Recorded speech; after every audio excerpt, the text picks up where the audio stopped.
Mu mawulire ag'ennaku omuyimbi ow'erinnya Moses Nakintije Ssekibogo abangi gwe bamanyika Moze Radio afudde mu bulamu bw'ensi eno enkya ya leero ng'afiiridde mu ddwaliro lya Case Clinic wano mu kibuga Kampala gy'amaze ebbanga ng'ajjanjabibwa. Omusasu waffe Munnabuddu Sharif Lukenge ali ku ddwaliro lya Case Clinic mu Kampala.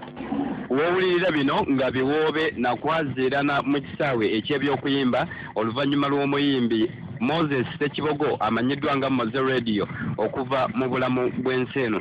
Kinajjukirwa nti ono yakubwa kanyama omu mu bbaala mu bitundu eby'Entebbe nekigambibwa nti omusaayi gwamuyiika mu bwongo era wano ku Case Clinic abadde amazeewo sabbiiti kumpi namba ng'ali mu kkoma.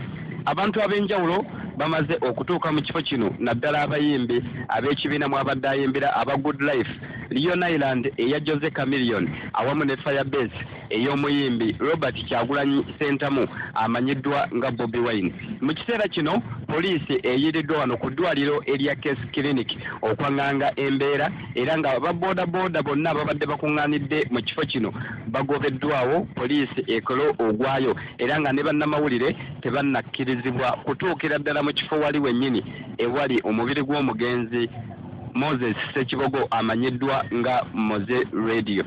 Mu kiseera kino abantu ab'enjawulo naddala abaagaliza ekisaawe eky'ebyokuyimba ne katemba ebirungi bakyayika wano ku Case Clinic mu kibuga Kampala ku lwa 88 akatonyeze 8 ey'obujjajja Lwasa Mayinja. Nze Lukenge Sharif wano ku Case Clinic mu kibuga Kampala.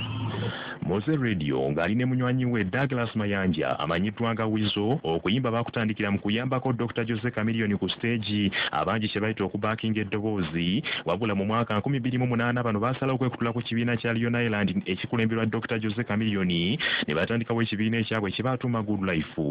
Bano baatandika n'oluyimba oluyitibwa Nakutadda olwo ne bongerako ennyimba endala ez'omukwano ezikutte bannayuganda omugamba okuli Bread and Butter abangi bwe bayita mugaati gwa butter, Juice amaaso nkwagala n'endala nnyingi nga n'olumu ku nnyimba zabadde akyasembiyo okufulumya luyitibwa Tambula Nange nga lwa ddiini.